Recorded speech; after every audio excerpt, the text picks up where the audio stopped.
Salam sejahtera, salam penuh sukacita. Bisa berjumpa kembali dengan Bapak Ibu sekalian, terutama jemaat Jesus Christ Community dimanapun Anda berada. Dan juga hari ini saya akan memulai satu pengajaran baru. Topik yang akan saya kupas adalah doktrin Roh Kudus yang dipancarkan melalui link YouTube kami, GCC, Suara Kebenaran GCC.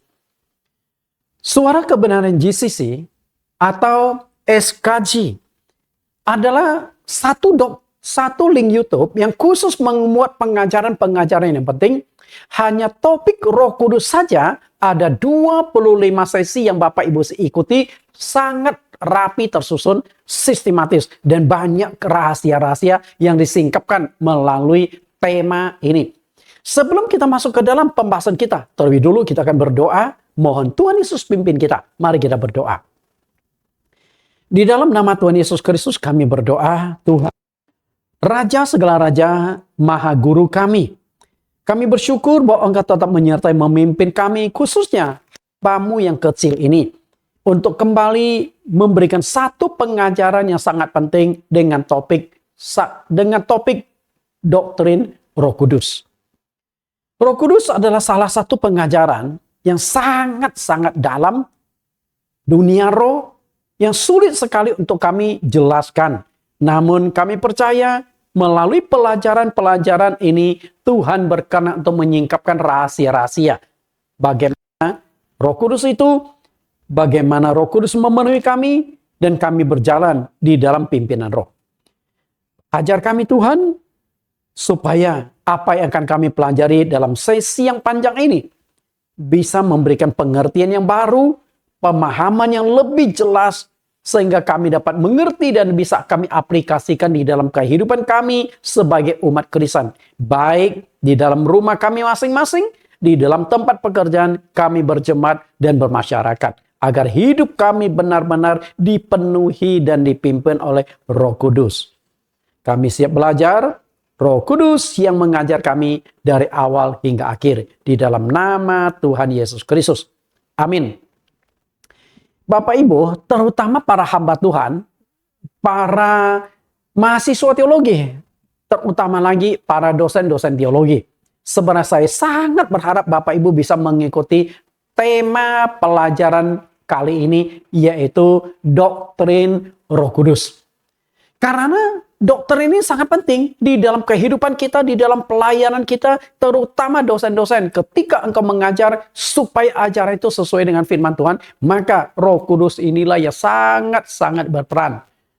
Karena itu, semoga Bapak Ibu berkenan untuk mendapatkan pengajaran ini.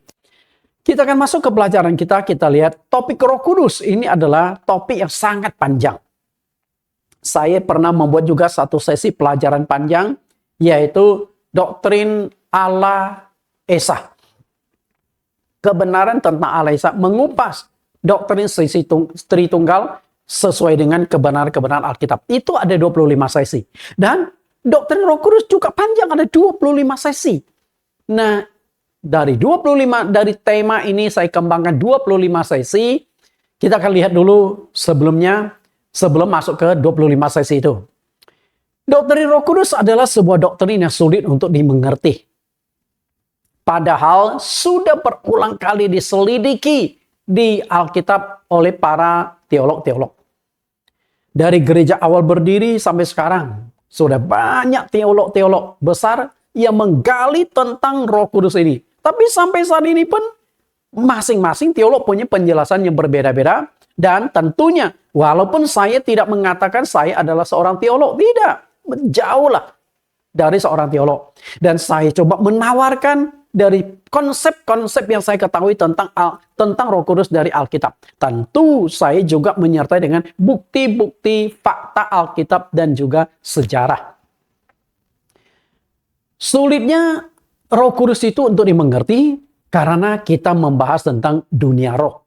Sebuah dunia yang abstrak, sebuah dunia yang sulit sekali untuk dimengerti, tidak ada patokan atau standar yang baku. Karena pekerjaan Roh Kudus itu sangat dinamis. Kita tidak bisa standarkan. Maka yang kita lakukan adalah mencocokkan berdasarkan Alkitab. Ini benar Roh Kudus atau bukan? Lalu bagaimana Roh Kudus bekerja dan lain sebagainya. Karena itu ketika kita mau bermain di dunia roh, mempelajari tentang Roh Kudus dan sebagainya, maka kita harus didampingi dengan kekuatan firman. Doktrin Roh Kudus, karena sulit dimengerti, maka timbullah berbagai macam versi tafsiran yang berbeda-beda antara sinode satu dengan sinode lain. Bahkan tidak sedikit tafsiran mereka itu bertentangan. Di dalam video saya pada waktu yang lalu, saya ada mengupas tentang pendeta Stephen Tong dan Elia Miron gagal paham tentang bahasa roh. Begini, menurut pendeta Stephen Tong, bahasa roh, glosolali, karena itu bahasa, maka harus bisa dimengerti. Kalau orang tidak bisa mengerti bahasa roh itu, berarti bukan dari Allah. Sedangkan saya jelaskan, bahasa roh itu ada dua macam.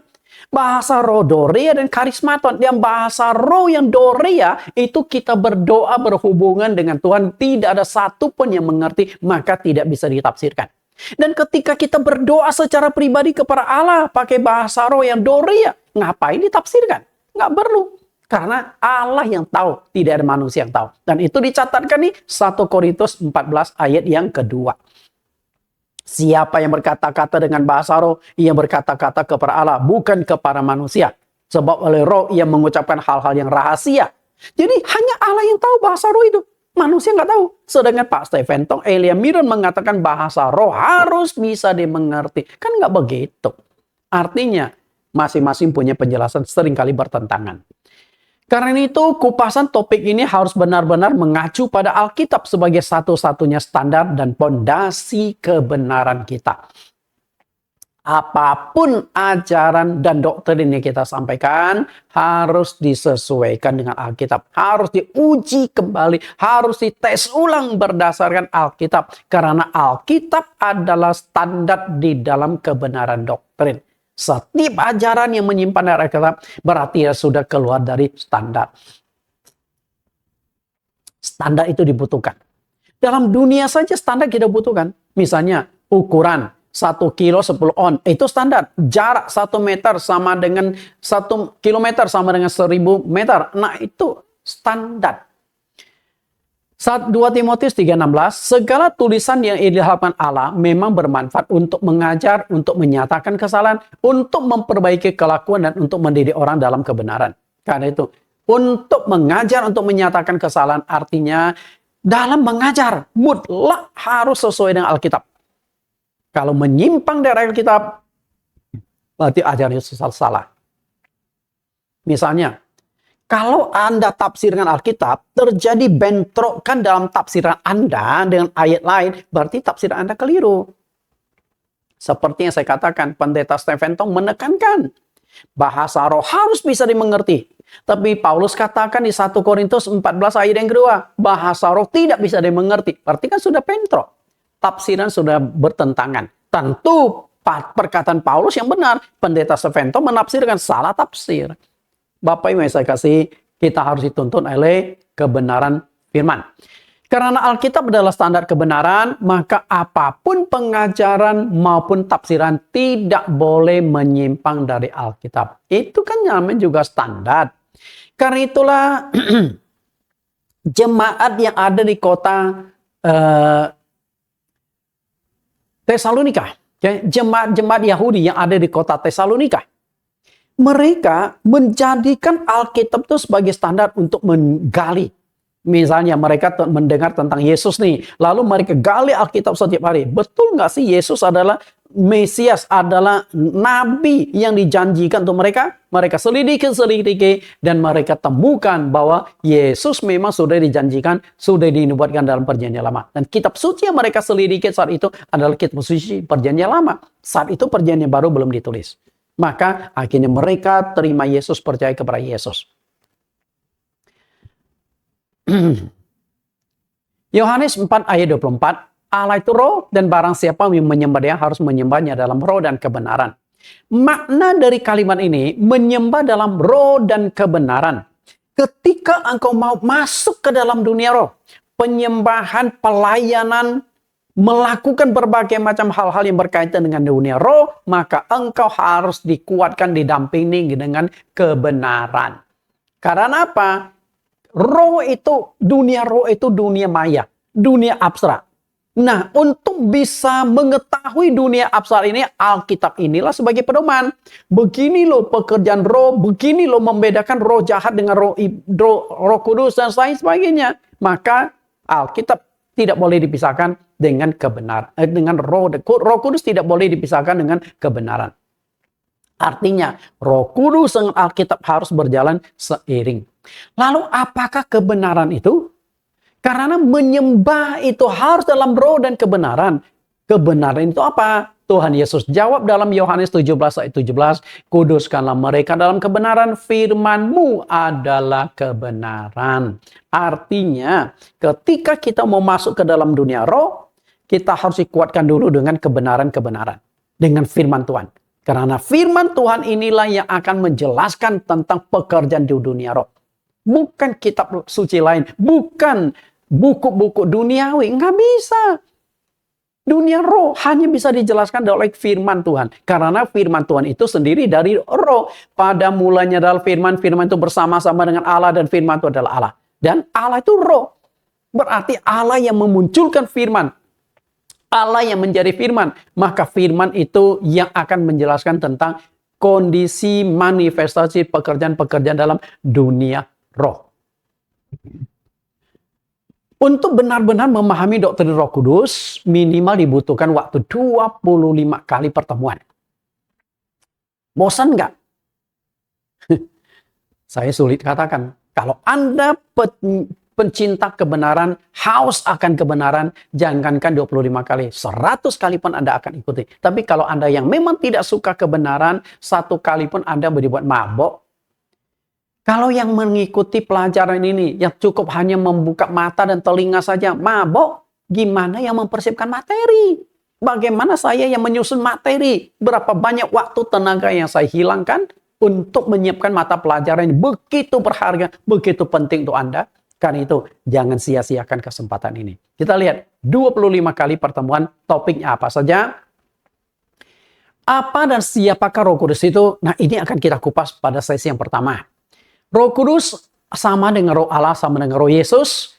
Apakah setiap orang yang percaya sudah dipenuhi Roh Kudus? Apakah perbedaan gerakan dan kepenuhan Roh Kudus? Apakah tanda-tanda kepenuhan Roh Kudus? 6. Siapakah saja yang bisa memperoleh kepenuhan Roh Kudus? 7. Roh Kudus adalah meterai keselamatan dari Allah. Artinya Roh Kudus ada hubungan dengan keselamatan. 8. Syarat-syarat dipenuhi Roh Kudus. Ini ada 2 sesi karena cukup panjang. 10. Bagaimana cara memohon kepenuhan Roh Kudus. Nah, di dalam pelajaran ini juga akan diberikan cara-cara berdoa memohon kepenuhan Roh Kudus. Kemudian 11, Pendeta Stephen Tong dan Elia Miren gagal paham bahasa roh. Nah, ini sudah saya kupas lebih dulu dan sudah ada di dalam YouTube dan sudah ditonton 30.000 orang lebih. Hanya sesi yang ke-11, 30 ribuan orang. Kemudian pelajaran ke-12 mengenal 2 macam bahasa roh. Ini juga panjang, maka saya jadikan 2 kali kupasan. Kemudian yang ke-14 juga cukup panjang. Cara membedakan Roh Kudus dengan roh jahat. Maka saya jadikan 2 sesi pelajaran. Dari pelajaran ini Anda bisa dituntun. Ini loh pekerjaan Roh Kudus, ini loh pekerjaan roh jahat. Kemudian yang 16 menaklukkan roh jahat dengan kuasa Roh Kudus. 17 Roh Kudus tanda bukti seorang diutus Tuhan. 18 baptisan yang sah harus ada kehadiran Roh Kudus. 19 hanya Roh Kudus yang membuat kita mengerti Alkitab. 20 Roh Kudus akan memimpin misi penginjilan. 21 Roh Kudus akan membantu kita dalam doa. 22 Roh Kudus memberikan kekuatan penghiburan sukacita. 23 Roh Kudus akan memperbaharui karakter manusia. Yang keempat Roh Kudus menjadi saksi dalam penghakiman. Dan yang terakhir 4 simbol dari Roh Kudus. Pelajaran selesai. 25 sesi. Karena itu kalau engkau benar-benar ingin menggali tentang dunia roh, khususnya pekerjaan Roh Kudus, tidak semudah yang Anda bayangkan. Butuh waktu 25 sesi. Kalau Anda tinggal mendengar saja, kalau saya menggali tidak mudah. butuh waktu, tenaga yang banyak untuk dihabiskan, menggali, mempersiapkan materi ini supaya dapat dimengerti oleh Bapak Ibu sekalian. Karena itu, hargailah dan setelah mengerti bagikan kepada orang lain. Kita akan masuk ke pelajaran kita hari ini dengan judul apa dan siapakah Roh Kudus itu. Pandangan tentang apa dan siapa Roh Kudus itu antara gereja satu dengan gereja lain juga berbeda-beda. Nah, melalui pelajaran ini saya percaya Anda akan menemukan jawaban yang lebih memuaskan. Pertama kali Alkitab menyebut Allah itu Roh, itu dicatatkan di dalam Kejadian pasal 1 ayat 1 sampai 2. Artinya, begitu Anda buka Alkitab Anda sudah temukan bahwa Allah adalah Roh. Nah, itu tetap konsisten sampai kitab Wahyu selalu menekankan Allah itu Roh. Allah bukan zat, Allah bukan materi atau sesuatu. Allah adalah Roh. Kita baca dulu Kejadian pasal 1 ayat 1 sampai 2 tentang Roh Allah yang melayang-layang. Kejadian 1:1, pada mulanya Allah menciptakan langit dan bumi belum berbentuk dan kosong. Gelap gulita menutupi samudera raya dan Roh Allah melayang-layang di atas permukaan air. Bapak Ibu perhatikan, Roh Allah. Artinya adalah Allah adalah Roh. Dan sejak saat itu sampai sekarang selalu konsisten bahwa Allah itu Roh. Allah sama dengan Tuhan. Kalau Allah itu Roh, berarti Tuhan juga adalah Roh. Kita lihat Allah atau Tuhan adalah Roh. Yohanes 4 ayat 24. Ayat ini sudah kita baca tadi, jadi kita nggak usah baca. Hanya kalimat yang saya tekan garis. Allah itu Roh. Nah, kemudian 2 Korintus 3:17, sebab Tuhan adalah Roh dan di mana ada Roh Allah, di situ ada kemerdekaan. Perhatikan dia jelaskan Roh Tuhan, Roh Allah. Karena apa? Allah dengan Tuhan itu sama. Roh Tuhan, Roh Allah. Dua-duanya adalah Roh. Artinya Tuhan atau Allah adalah Roh. Roh. Dalam Perjanjian Baru ada 3 sebutan yang menggambarkan entitas Allah tunggal. Yaitu Allah, kemudian di bawahnya ada Bapa, Anak, dan Roh Kudus. Ketika kita mau membahas tentang Roh Kudus, kita tidak bisa terlepas dari ketiga pembahasan tersebut. Tapi saya tidak akan membahas secara panjang dan lebar. Karena sudah saya jelaskan secara panjang dan lebar di dalam satu pelajaran, yaitu Allah Esa. Mengenal doktrin Allah Esa. Kita lihat Bapa, Anak, Roh Kudus. Apakah Allah itu ada 3 pribadi dalam wujudnya? Bapa, Anak, dan Roh Kudus? Saya yakin penganut Tritunggal pasti langsung mengatakan, betul, Allah itu 3 pribadi.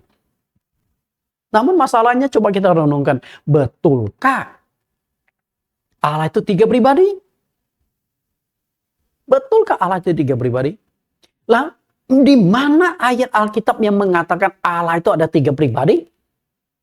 Atau istilah Tritunggal Trinitas. Hanya kata Tritunggal atau Trinitas saja tidak ada di dalam Alkitab. Bagaimana Anda bisa membuktikan bahwa Allah adalah 3 pribadi? Tidak ada penjelasan untuk itu. Karena itu istilah Tritunggal, ada istilah manusia. Nah, coba kita pelajari makna Tritunggal. Bapak Ibu di sini kan banyak yang mendengarkan pengajar saya. Saya memohon tanggapan Anda. Apakah Anda setuju Tritunggal artinya adalah 3 menjadi 1? Bapa, Anak, Roh Kudus menjadi 1 pribadi. Bapak Ibu setuju enggak? Yang setuju coba angkat tangan.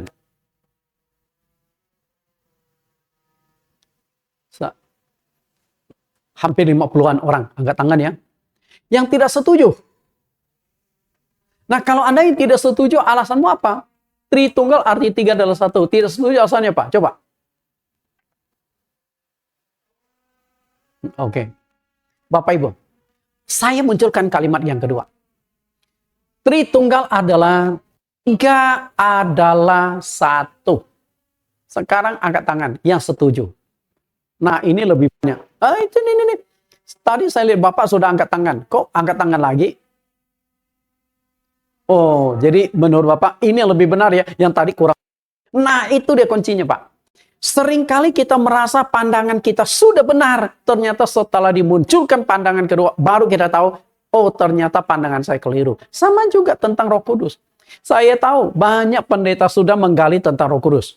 Ini menurut pandangan mereka. Coba dibandingkan dengan apa yang saya jelaskan pandangan saya. Mungkin bisa mengalami perubahan. Okay? Misalnya, tanda bukti dipenuhi Roh Kudus. Ada yang mengatakan tidak mesti bahasa roh. Sedangkan saya jelaskan harus berbahasa roh. Mana yang lebih benar? Nah, kalau Anda bisa membandingkan, mungkin Anda akhirnya akan setuju, oh ternyata benar Pak Nathan. Tanda bukti orang dipenuhi Roh Kudus harus bisa berkata-kata dengan bahasa roh. Ternyata Alkitab menggunakan konsep adalah, bukan menjadi. Kalau 3 menjadi 1, berarti 3 itu pisah. 3 ini terpisah. Benda A, benda B, dan benda C diikat menjadi sama seperti sapu. Lidi-lidi yang berbeda dan terpisah diikat menjadi satu kesatuan. Itu 3 menjadi 1. Kalau 3 adalah 1, maknanya sudah beda. Kita lihat dulu. Konsep yang dipakai Alkitab ternyata adalah, bukan menjadi. 1 Yohanes 5 ayat 7-8. Sebab ada 3 yang memberi kesaksian di dalam sorga. Bapa, Firman, dan Roh Kudus. Dan ada 3, dan ketiganya adalah 1.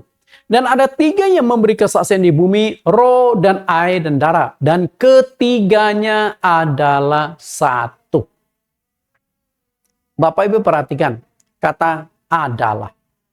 Rupanya Alkitab menggunakan kata adalah pasti punya alasan yang kuat. Makna adalah itu apa? Kita coba gali lebih jauh. 3 adalah 1. Bapa, Anak, Roh Kudus adalah satu pribadi atau satu oknum yang sama. Karena kata adalah berarti sama atau sederajat. Bapa, Anak, Roh Kudus posisinya sama. Hanya fungsinya yang berbeda. Fungsi dan peranannya yang berbeda. Artinya, Bapa, Anak, Roh Kudus itu satu pribadi. Bapa, Anak, Roh Kudus hanya memainkan fungsi-fungsi Bapa, fungsi Anak, fungsi Roh Kudus. Pribadinya itu sama. 3 adalah 1. Bermakna oknumnya sama, pribadinya sama, keinginannya sama, kehendaknya sama, posisinya sama, tidak ada yang lebih tinggi dan lebih rendah, sederajat. Kemudian namanya juga sama. Karena jika Bapa, Anak, Roh Kudus itu 3 pribadi, seharusnya ada 3 nama yang dimunculkan. Bapa namanya apa, pribadi Roh Kudus nama apa, pribadi Anak namanya apa. Nah sekarang kita sudah tahu pribadi Anak namanya Yesus. Pertanyaan adalah apakah Bapa sama Anak Roh Kudus itu namanya Yesus? Itu yang menjadi persoalan. Dan kalau 3 Anda penganut Tritunggal, Anda harus bisa membuktikan ada 3 nama. Sedangkan saya penganut Allah Tunggal, saya hanya membuktikan bahwa nama Bapa, Anak, dan Roh Kudus adalah Yesus Kristus. Dan itu sudah saya kupas pada sesi pelajaran doktrin Allah Esa. Walaupun sama, tapi fungsinya itu berbeda. Bapa, Anak, Roh Kudus satu pribadi yang sama, tapi Bapa, Anak, Roh Kudus punya fungsi yang berbeda-beda. Nah, saya ambil contoh nih, Nathan, nama saya. Fungsi Nathan beda-beda. Ketika di hadapan sekelompok jemaat, fungsi saya adalah pendeta. Ketika saya berhadapan dengan istri, fungsi saya adalah suami. Dan ketika saya berhadapan dengan anak-anak saya, fungsi saya adalah ayah mereka. Ini fungsi. Pendeta, suami, ayah. Walaupun fungsinya berbeda-beda, tapi dimainkan oleh satu pribadi yang sama. Dengan kondisi yang berbeda. Di hadapan jemaat, saya ini pendeta. Saya berbicara sebagai pendeta. Nah, di hadapan jemaat, saya nggak boleh memainkan fungsi sebagai seorang suami. Karena apa? Jika di rumah saya ketemu istri saya boleh peluk istri saya. Tidak ada yang melarang, tidak hukum yang akan menentang. Coba saja di gereja saya ketemu seorang cewek, seorang gadis, atau seorang ibu-ibu, saya peluk. Geger. Karena apa? Fungsi saya pendeta, bukan sebagai suami. Bisa nangkap? Orangnya sama, tapi melakukan tindakan sesuai dengan fungsinya. Nah demikian pula saya di rumah sebagai seorang ayah. Ketika anak saya nakal, saya pukul pantatnya. Coba saja anak jemaat saya pukul pantatnya jadi masalah. Saya bukan anak bapak mereka. Betul, fungsi. Karena itu harus diperhatikan dengan baik-baik. Fungsi berbeda, padahal orangnya sama. Roh Allah. Bapa, Anak, Roh Kudus. Nah, ini sama. Bapa sama dengan Anak sama dengan Roh Kudus, tapi fungsinya berbeda. Fungsinya yang berbeda. Saya lebih suka menyebut satu pribadi, tiga fungsi. Karena itu saya jarang dan tidak suka memakai istilah tiga pribadi. Karena bagi saya Allah itu satu pribadi. Bagaimana dalam satu tubuh ada tiga pribadi yang berdiam? Tentu penganut Tritunggal tidak akan setuju, tapi itulah kupasan yang perlu kita dalami dalam topik pelajaran doktrin Allah Esa. Allah, Bapa, Anak, Roh Kudus. Bapa fungsinya adalah pencipta. Oke, kemudian Anak fungsinya adalah penyelamat. Bapa nggak bisa lakukan penyelamatan. Sedangkan Roh Kudus fungsinya adalah pendamping. Nah, ini harus kita uraikan dengan baik-baik supaya kita bisa memahami Roh Kudus itu sesungguhnya siapa. Karena kita nggak bisa lepas dari Bapa, Anak, dan Roh Kudus untuk memahami siapa Roh Kudus itu sesungguhnya. Kita lihat fungsi. Fungsi Bapa adalah pencipta. Dialah yang menciptakan langit, bumi, planet-planet. Dialah yang menciptakan segala jenis tumbuh-tumbuhan. Dialah yang menciptakan segala makhluk. Dan dialah yang menciptakan manusia yang merupakan puncak ciptaannya. Manusia sebagai makhluk yang paling mulia yang diciptakan menurut rupa dan gambar Allah. Ini sang pencipta. Fungsinya. Kita lihat fungsi sang pencipta atau Allah ini. Kejadian 1:1-2 sudah kita baca ulang tidak masalah ya. Pada mulanya Allah menciptakan langit dan bumi. Bumi belum berbentuk dan kosong gelap gulita menutupi samudera raya. Dan roh Allah melayang-layang di atas permukaan air. Perhatikan roh Allah. Karena roh Allah atau Bapa ini yang sedang melakukan penciptaan selama 6 hari. Ayat 3. Berfirmanlah Allah, jadilah terang, lalu terang itu jadi. Berfirmanlah artinya dia mau melakukan penciptaan. Itu Bapa atau roh Allah. Kemudian ayat 6. Berfirmanlah Allah, jadilah cakrawala di tengah segala air untuk memisahkan air dari air. Nah, saat itu Allah memisahkan daratan dengan lautan. Karena awalnya bumi diliputi oleh air. Berarti daratan belum muncul. Kemudian ayat 11, berfirmanlah Allah, hendaklah tanah menumbuhkan tunas-tunas muda, tumbuh-tumbuhan yang berbiji, segala jenis pohon buah-buahan yang menghasilkan buah yang berbiji, supaya ada tumbuh-tumbuhan di bumi, dan jadilah demikian. Nah, ini fungsi Bapa. Fungsi roh Allah yang melakukan penciptaan. Dan sekarang kan dunia sudah selesai diciptakan. Setelah selesai melakukan penciptaan selama 6 hari, Allah kemudian menempatkan manusia ciptaannya itu di Taman Eden. Itu sebuah taman yang khusus didesain Allah ketika manusia awal diciptakan. Lalu Taman Eden itu ada di mana-mana. Bapak Ibu, Taman Eden ada di mana? Taman Eden itu ada di Timur Tengah. Bagaimana kita tahu? Di Taman Eden itu ada 4 buah sungai. Sungai Pison, Gihon, Tigris, dan Efrat. Ketika terjadi air bah di zaman Nuh, 2 sungai Pison dan Gihon itu tersapu bersih. Hanya sisa 2 sungai yang cukup panjang dan besar, Tigris dan Efrat. Nah, tinggal kita cocokkan peta perjanjian lama, Tigris dan Efrat, dengan peta zaman sekarang. Sungai Tigris dan Efrat ada di Timur Tengah. Irak, Iran, Mesir, Israel, nah seluruhnya itu dilewati oleh sungai Tigris dan Efrat itu. Artinya Taman Eden ada di Timur Tengah. Berarti peristiwa yang terjadi di Kejadian 2:15 adalah peristiwa nyata, bukan khialan di dunia lain ataupun di alam nirwana. Enggak, itu di bumi. Kejadian 2:15, Tuhan Allah mengambil manusia itu dan menempatkannya dalam Taman Eden untuk mengusahakan dan memelihara taman itu. Manusia hidup di Taman Eden. Nah, di Taman Eden itu terdapat jenis ratusan ribu jenis buah-buahan. Semuanya boleh dimakan. Kita lihat apa yang disampaikan Tuhan. Kejadian 2:16, lalu Tuhan Allah memberi perintah ini kepada manusia. Semua pohon dalam taman ini boleh kau makan buahnya dengan bebas. Silakan pilih, silakan nikmati sampai sepuas-puasnya. Setiap buah ada ciri khas, ada rasa, ada vitamin, ada kandungannya berbeda-beda. Semua tumbuh-tumbuhan. Sampai hari ini pun kita tahu. buah pepaya, semangka, kemudian cempedak, durian, rasa wangi berbeda-beda. Itulah luar biasanya Allah kita. Bisa menciptakan seperti itu. Nah, masalahnya adalah di tengah-tengah Taman Eden juga ada satu pohon yang berbeda yang disebut dengan pohon pengetahuan tentang yang baik dan yang jahat itu. Nah, terhadap pohon inilah ada aturan Tuhan. Kejadian 2:17, tetapi pohon pengetahuan tentang yang baik dan yang jahat itu janganlah kau makan buahnya, sebab pada hari engkau memakannya pastilah engkau mati. Oke. Buah pohon yang satu ini tidak boleh dimakan. Lalu kalau tidak boleh dimakan, kenapa Allah ciptakan? Mungkin pertanyaan ini harus dijawab dengan pertanyaan lain. Anda setuju nggak di dunia ini ada hukum? Setuju nggak di dunia ada hukum? Bayangkan kalau dunia tanpa hukum, apa yang terjadi? Oh, mengerikan. Kacau. Berarti dunia supaya tertib ada hukum, betul? Nah, nenek moyang dari semua hukum adalah Kejadian pasal 2:17. Karena inti sari dari hukum itu dua.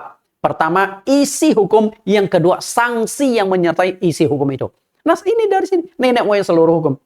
Nah, tetapi pohon pengetahuan baik dan jahat itu, janganlah kau makan buahnya. Itu isinya. Sanksinya adalah kalau engkau memakan pasti engkau mati. Semua hukum itu baru bisa jalan kalau ada sanksi yang menyertai. Kalau tidak ada sanksinya, tidak ada hukum yang akan dituruti manusia. Jadi perlu nggak menciptakan buah pohon pengetahuan baik dan jahat?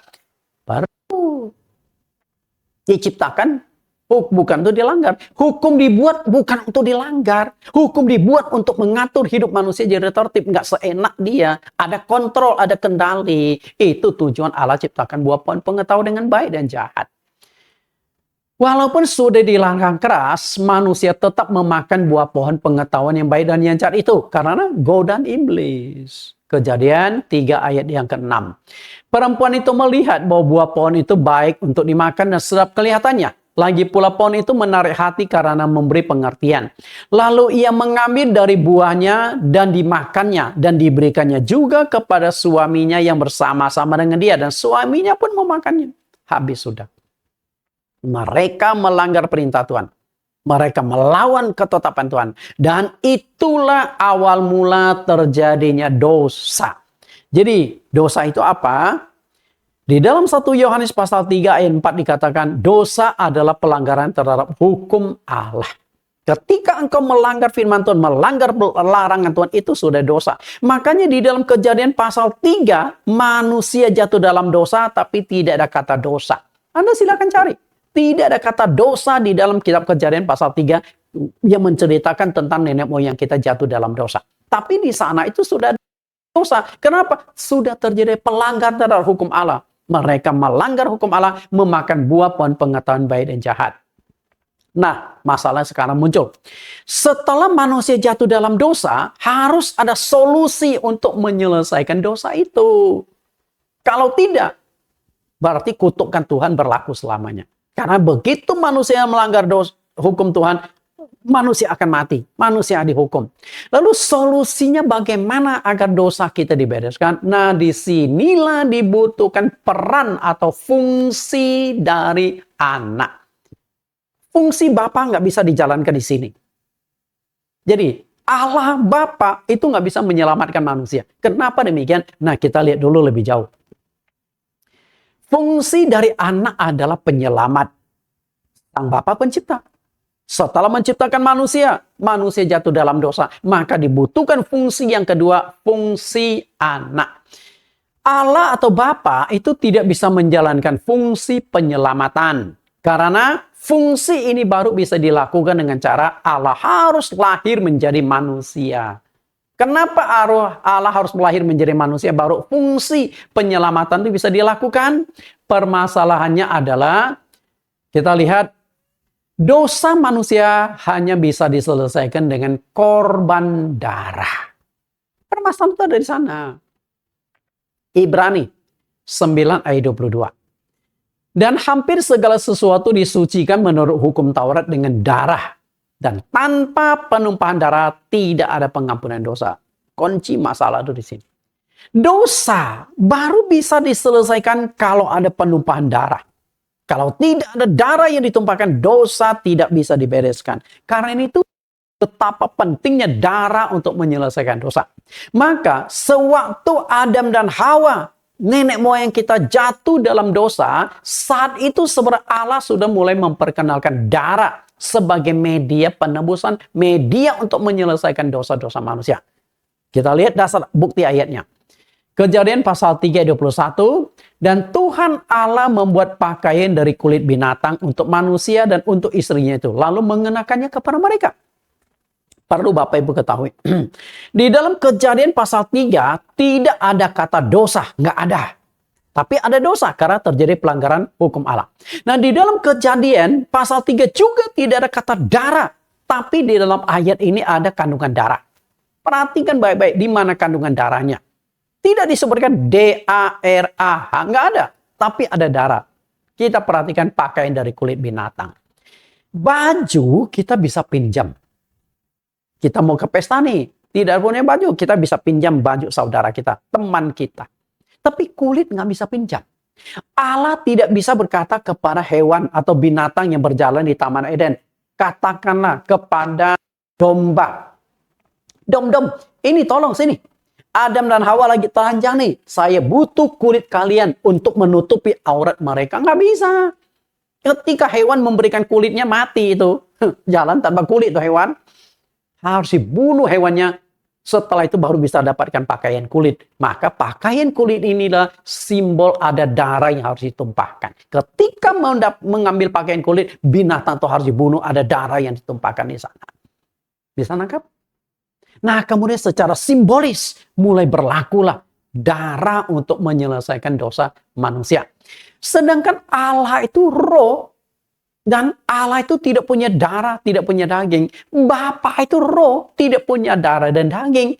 Nah, untuk bisa memiliki darah, maka Allah Bapa harus menjadi manusia. Karena itu, fungsi penyelamatan dari Allah hanya bisa dilakukan ketika dia menjadi manusia. Dan itu sulit diterima secara logika. Maka sampai saat ini banyak orang tidak percaya bahwa Allah pernah menjadi manusia. Termasuk Saulus. Dia juga awalnya nggak percaya bahwa Allah menjadi manusia. Tapi setelah dia mendapatkan pengalaman-pengalaman luar biasa di dalam dunia roh, ketika perjalanan ke Damsyik, dia mendapat penglihatan, lalu ada suara, Saulus, Saulus, mengapa engkau menganiaya aku? Saulus berkata, siapakah engkau Tuhan? Dan suara itu berkata, akulah Yesus yang kau aniaya itu. Nah, mulai saat itu Paulus mulai bertobat dan mulai terima Yesus. Pelan-pelan diselidiki sampai dia temukan sebuah rahasia besar. Yesus Kristus adalah Allah yang menjadi manusia. Kita lihat pengalaman dia tuliskan di dalam 1 Timotius 3:16. Dan sesungguhnya agunglah rahasia ibadah kita. Dia yang telah menyatakan dirinya dalam rupa manusia. Dibenarkan dalam roh yang menampakkan dirinya kepada malaikat-malaikat. Diberitakan di antara bangsa-bangsa yang tidak mengenal Allah. Perhatikan, diberitakan di antara bangsa yang tidak mengenal Allah. Artinya, kalau mereka bisa menerima Yesus, maka mereka sudah mengenal Allah. Yang dipercayai di dalam dunia diangkat dalam kemuliaan. Saya ingin mengajak Bapak Ibu melihat lebih tajam kalimat yang dibuat Caleb Cribb.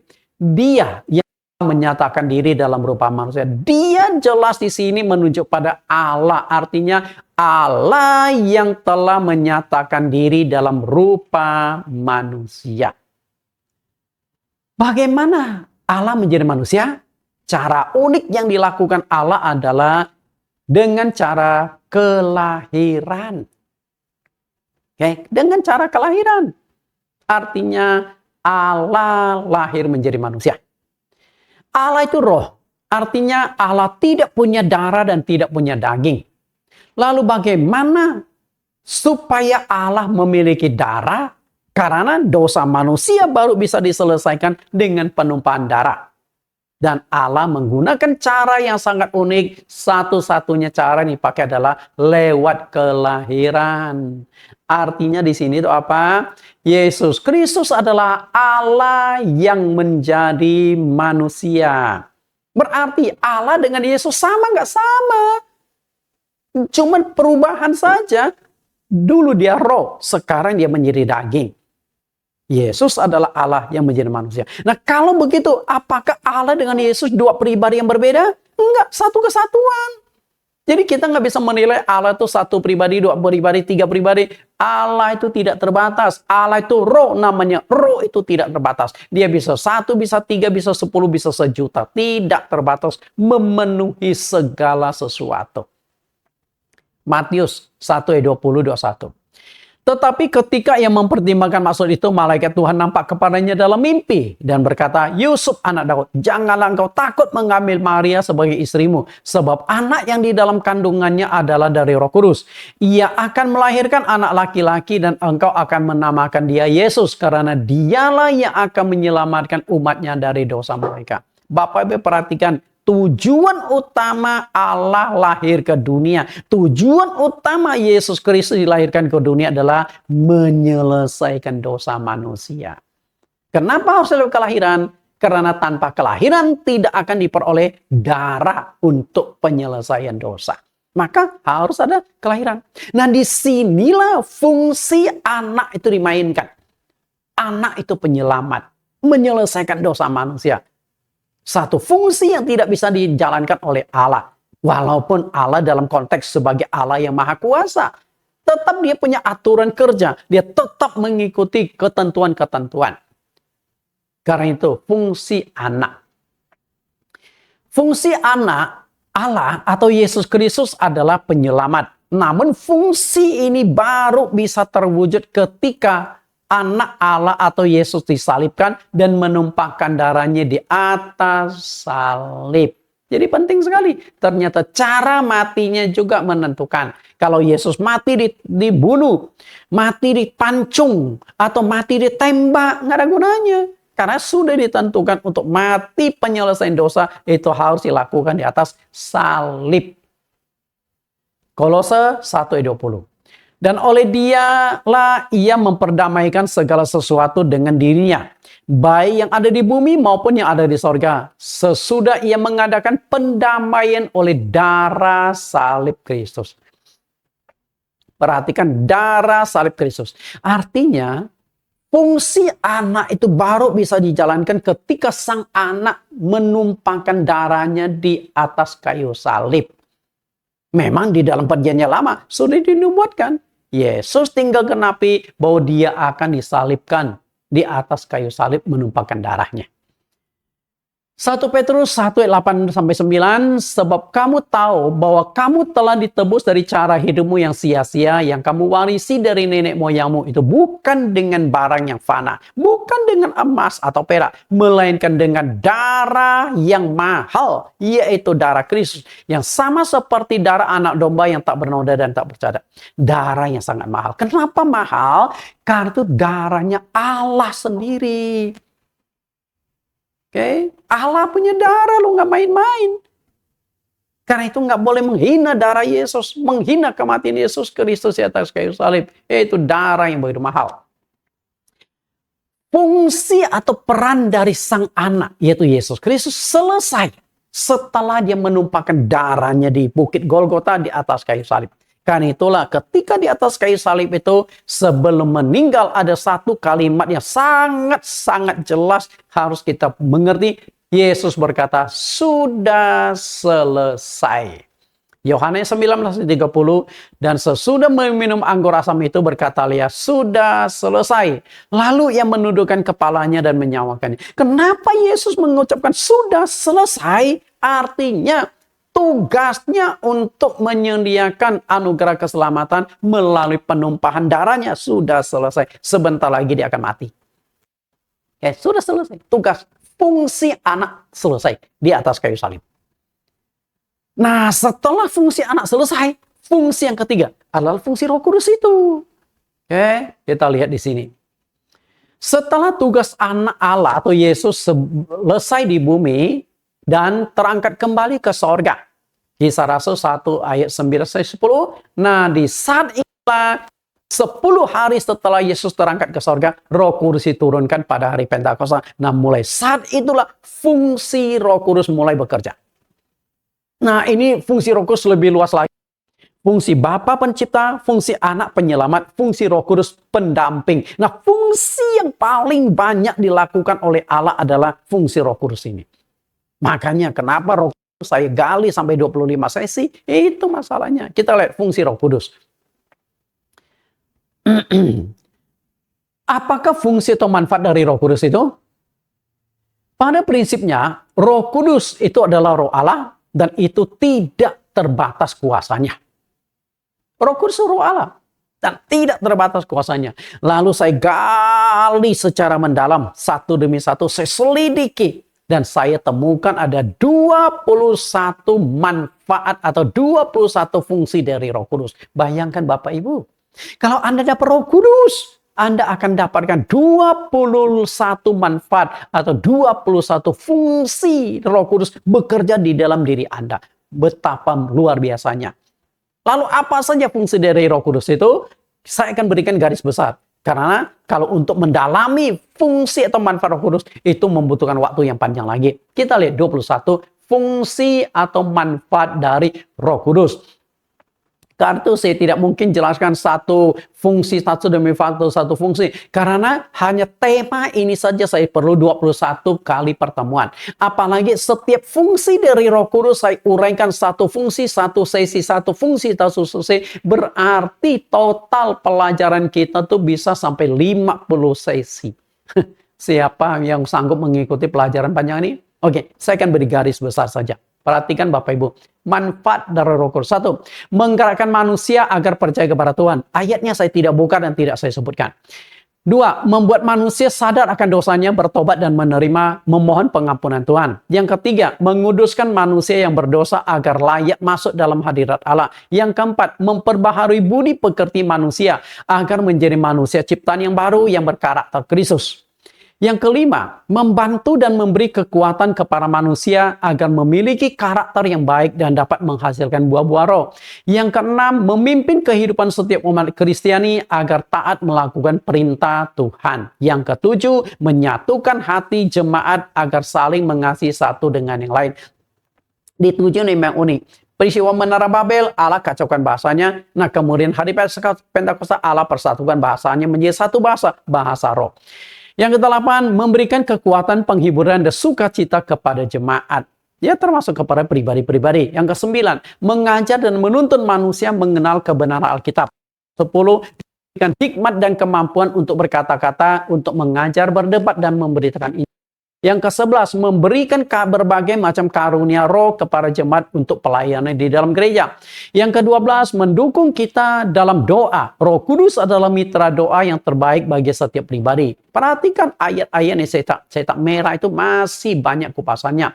Yang ke-13, Roh Kudus adalah tanda bukti seorang itu adalah hamba atau utusan Tuhan. Yang ke-14, memberikan otoritas kepada hamba Tuhan untuk memberikan pengampunan dosa melalui baptisan air. Yang ke-15, memberikan kuasa untuk bersaksi dan memberitakan Injil Kerajaan Allah. Yang ke-16, memimpin dan menetapkan sasaran pekerjaan penginjilan.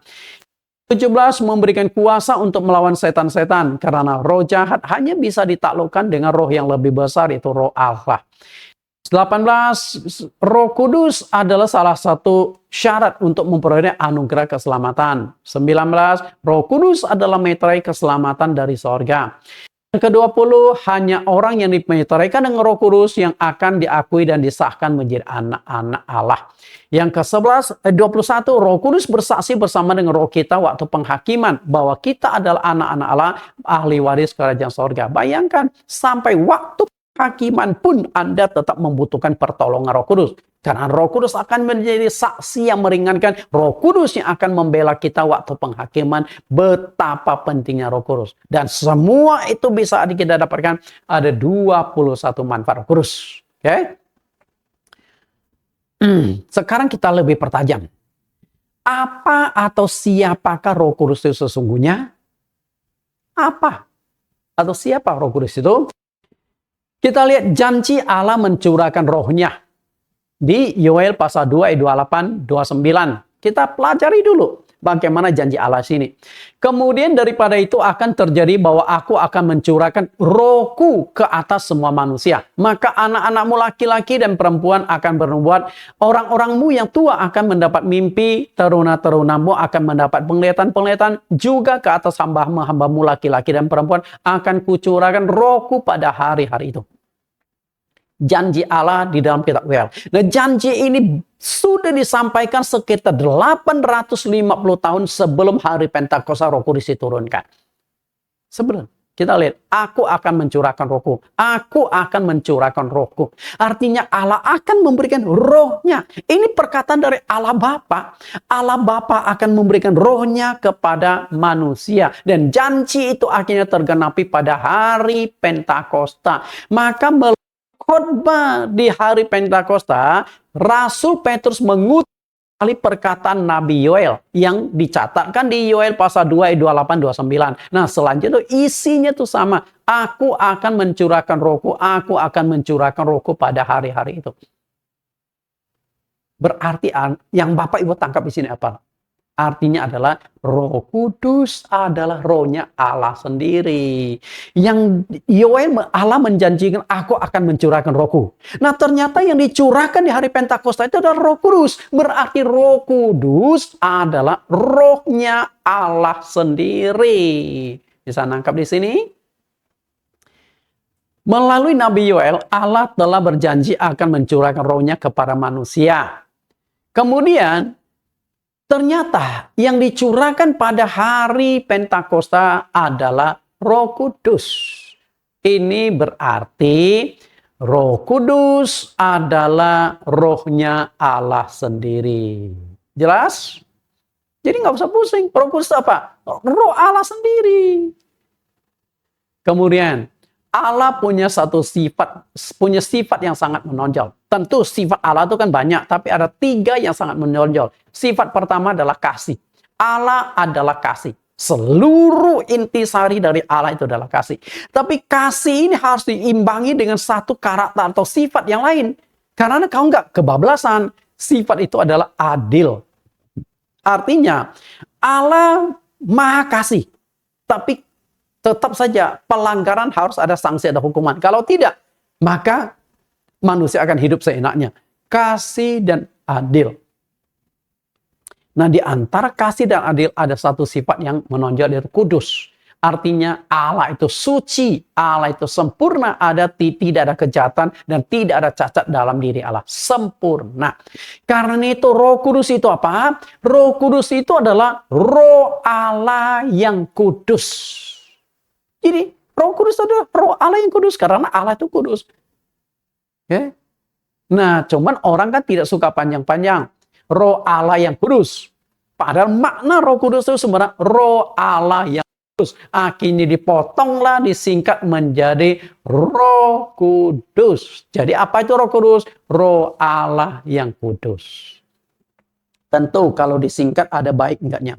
Saya punya satu teman tinggal di Surabaya, jemaat lah. Nah, dia tinggal di Surabaya, namanya itu Satrio, Mas Satrio. Ketika di Jawa nggak ada masalah, dipanggil, dipendekkan namanya, Mas Satrio. Ujungnya kan orang kalian kan katakan Masat, sini, Masat. Oke, aman. Satu kali dia diutus ke Kalimantan, oleh perusahaan dia. Nah, di Kalimantan, kan orang di Kalimantan tuh nggak pakai memanggil Mas, tapi yang dipanggil abang nona. Okay? Bang. Awalnya masih oke. Bang Satrio. Tapi lambat-laun orang nggak suka panjang-panjang Bang Satrio. Satrionya disingkat menjadi Sat. Jadi Bang Sat. Bang Sat sini. Seperti ini. Gara-gara pindah ke Pontianak, terpaksa dia ganti nama. Karena apa? Tiap hari dipanggil Bang Sat loh. Bang Sat terus. Nah, kalau ini roh Allah yang kudus disingkat menjadi Roh Kudus itu bagus. Kalau Bang Satrio, itu nggak bagus. Roh Kudus itu sebenarnya adalah roh Allah itu sendiri. Okay? Roh Kudus adalah roh Allah. Dan roh Allah berarti juga rohnya Yesus Kristus. Kenapa demikian? Karena Allah Yesus Kristus adalah Allah yang menjadi manusia. Roma 8 ayat 9. Tetapi kamu tidak hidup dalam daging, melainkan dalam roh. Jika memang roh Allah diam di dalam kamu. Tetapi jika orang tidak memiliki roh Kristus, ia bukan milik Kristus. Perhatikan penjelasan. Paulus menggunakan istilah kata roh Allah, tapi di bagian bawah disebut roh Kristus. Kenapa demikian? Karena Paulus mengerti dengan jelas.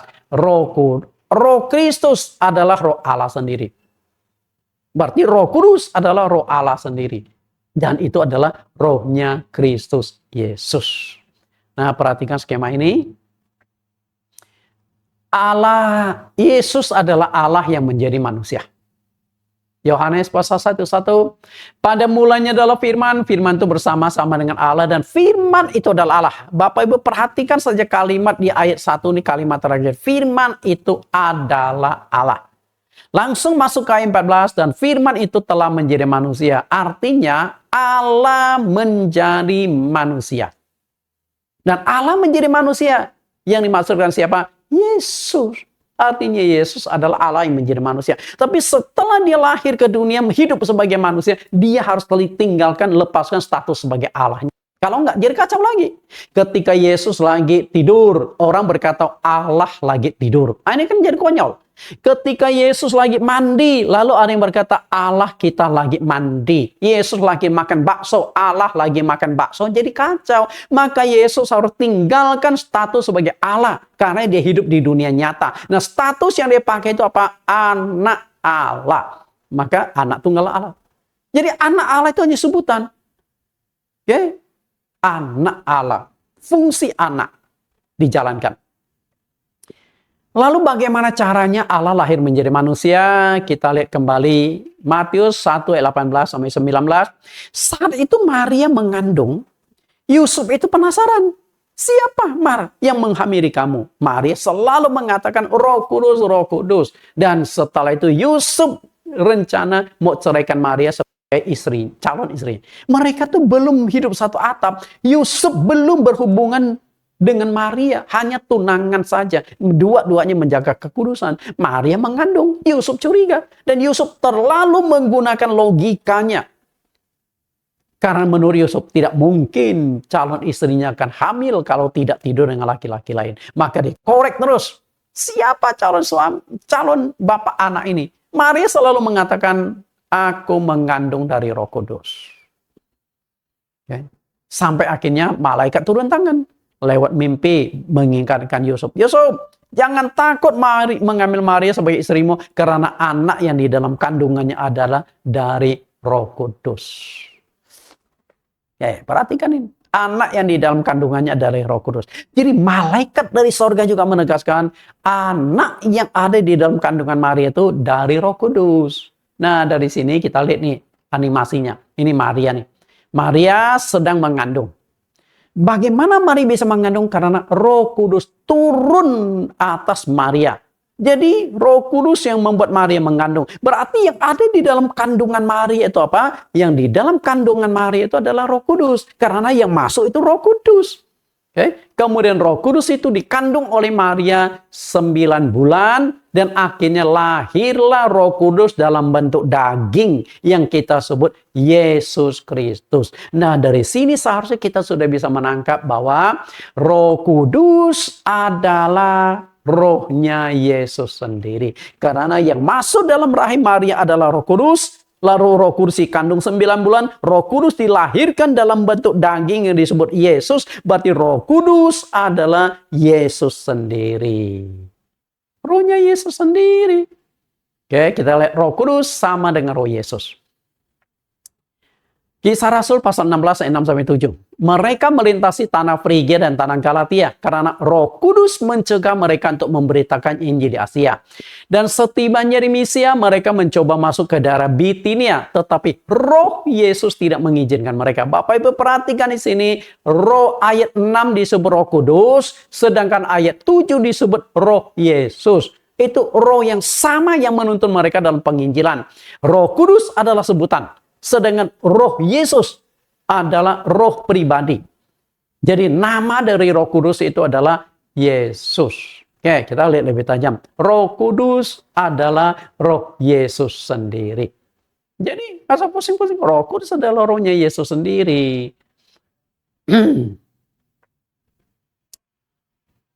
Oke, Roh Kudus adalah rohnya Yesus sendiri. Maksudnya adalah, dalam ayat ini sudah sangat jelas menegaskan bahwa Roh Kudus adalah rohnya Tuhan Yesus sendiri. Jadi, apa yang bisa kita tangkap dari pelajaran ini? Roh Kudus itu apa dan siapa? Tidak lain, Roh Kudus adalah rohnya Tuhan Yesus sendiri. Kisah Rasul 5 ayat 3 dan ayat 9, kita lihat lebih jauh bagaimana Petrus menjelaskan tentang Roh Kudus. Tetapi Petrus berkata kepada Ananias, "Mengapa hatimu dikuasai iblis sehingga engkau mendustai Roh Kudus dan menahan sebagian dari hasil penjualan tanah itu?" Jadi waktu itu banyak orang mempersembahkan segala sesuatu. Dan akhirnya Ananias bersama dengan istrinya Safira juga tergerak untuk menjual ladangnya. Setelah selesai dijual, lalu disembunyikan sebagian lagi dipersembahkan kepada rasul-rasul. Rasul bertanya, "Apakah ini hasil penjualan seluruh tanahmu?" Mereka jawab, "Iya betul, seluruhnya hasil kami persembahkan." Padahal mereka sudah menahan sebagian. Kalau mereka jujur, oh enggak, kami hanya persembahkan 50%. Nah, 50% kami simpan untuk kami pakai di dalam rumah tangga kami. Salah nggak? Nggak salah. Sebelum dijual pun haknya. Dia mau persembahkan berapapun, tidak masalah. Tapi dia berbohong demi muka supaya dipuji orang. Oh, mempersembahkan seluruhnya.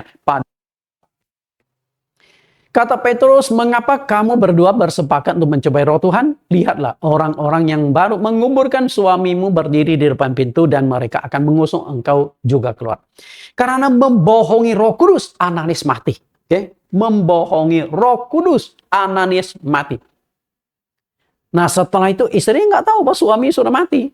Lalu ketika masuk, Petrus tanya, "Berapa sih tanah dijual?" "Betul, kami jual sekian, sudah kami persembahkan." Dan akhirnya Petrus kembali menegur istrinya, dan akhirnya istrinya pun mati. Perhatikan Roh Kudus dengan roh Tuhan.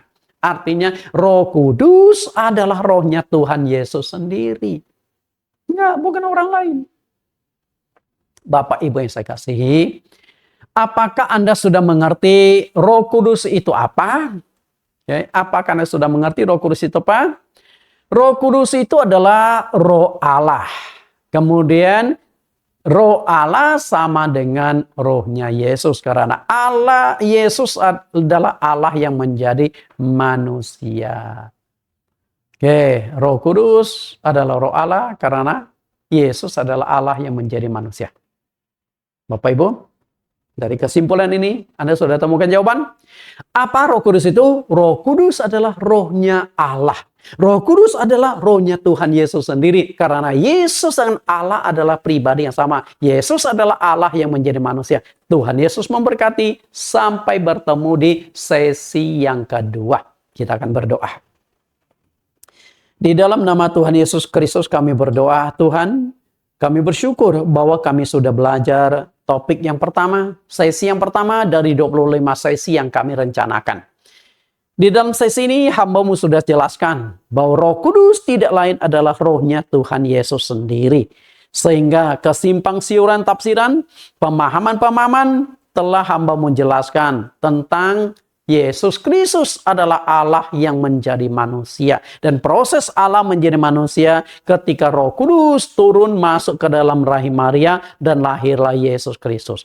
Dan kami, khususnya hamba-Mu, sangat percaya Yesus adalah Allah yang menjadi manusia.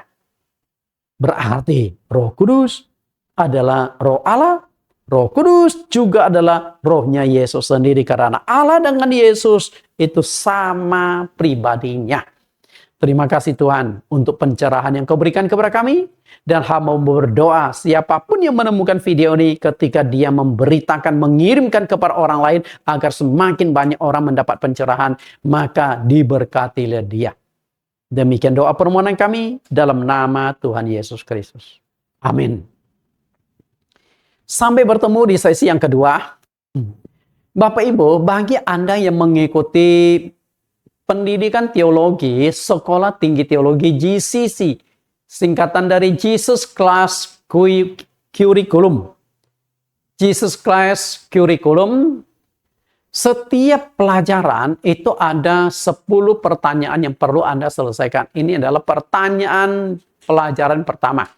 Dengan tema, dengan judul, apa dan siapakah Roh Kudus itu? Pertanyaan pertama, apa yang menjadi penyebab doktrin Roh Kudus sulit sekali untuk dimengerti oleh banyak umat Kristen? Yang kedua, kapan dan kitab mana pertama kali memperkenalkan Allah itu roh? Tuliskan teks ayatnya secara lengkap. 3. Tuliskan 3 sebutan entitas Allah tunggal dalam perjanjian baru. 4. Jelaskan arti 3 adalah 1 menurut pengertian Anda. Tuliskan secara singkat fungsi dari Allah Bapa dan fungsi dari dari Anak atau Yesus Kristus. Kemudian yang ke-6, tuliskan secara singkat 21 fungsi atau manfaat dari Roh Kudus. Yang ke-7, bagaimana cara Allah menyatakan diri dalam rupa manusia di 1 Timotius 3:16 dan apakah tujuan Allah menjadi manusia. Yang ke-8, sebutkan 3 sifat Allah yang paling menonjol dan dominan. Yang ke-9, tuliskan teks ayat Alkitab Roma yang menerangkan bahwa Roh Allah itu sama dengan Roh Kristus. Ke-10, tuliskan teks ayat Alkitab bahwa Roh Kudus itu adalah Roh Yesus Kristus sendiri. Silakan Anda jawab, ketik rapi dan kirim kembali ke STT GCC. Tuhan Yesus memberkati.